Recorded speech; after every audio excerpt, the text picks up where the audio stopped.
Crop rotation refers to the practice of planting different crops in the same field over a time span. It can help to reduce pest and weed pressure, improve crop nutrient use, and also benefit overall soil health. A good crop rotation should include a variety of crop families, ideally including perennials and cover crops. Perennial forages are an important part of livestock operations, and they provide significant benefits to soil health. This video will provide some insights on the benefits of crop rotation and what you can do to improve yours. I'm Dr. Dave Hooker. I farm. I grew up on a farm just south of London. We're talking about crop rotations today, and I know what the value of crop rotation is to the farm. We practice a crop rotation on this farm, quite a diverse crop rotation of corn, soybeans, and wheat, and we include cover crops as well when we can. A crop rotation is actually an old practice.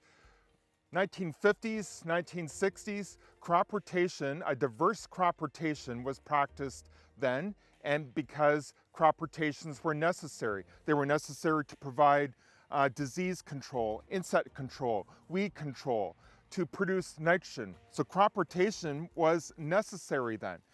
Crop rotation diversity has been decreasing really since 1950.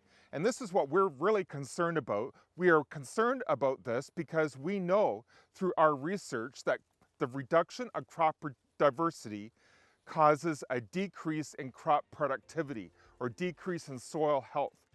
So our long-term research shows that a continuous corn or even a corn-soybean rotation has one of the worst soil quality characteristics across all of our rotations that we test. When we include wheat in the rotation, for example, a corn-soybean wheat rotation, we see benefits to the corn and soybean enterprise. So we see 15 bushel more corn when we have wheat in the system. We see 5 bushel more soybeans when we have wheat in the system. If we don't include those benefits of corn and soybean that wheat contributes, then we're missing out on the power of that enterprise. In enterprise analysis, we need to include the benefits to other crops in the rotation as well. Soil organic matter is a key part of managing soil well, and things like crop rotation are basically the maintenance program for your soil.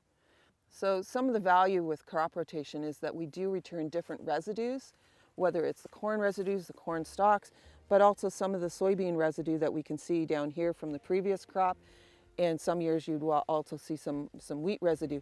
It's not just the residues though, it's also the root exudates from the previous crops all feed the soil microbes, they feed the earthworms, all the rest of the soil life. And anytime we're feeding a microbe, we know that we're starting to build some more organic matter and contribute to the organic matter cycling within the carbon cycling within the soil. The cool part looking here is you can see the amount of residue we've got and all these lovely earthworm middens. This builds soil structure, it improves drainage, and by feeding with crop rotation, we're feeding the soil life.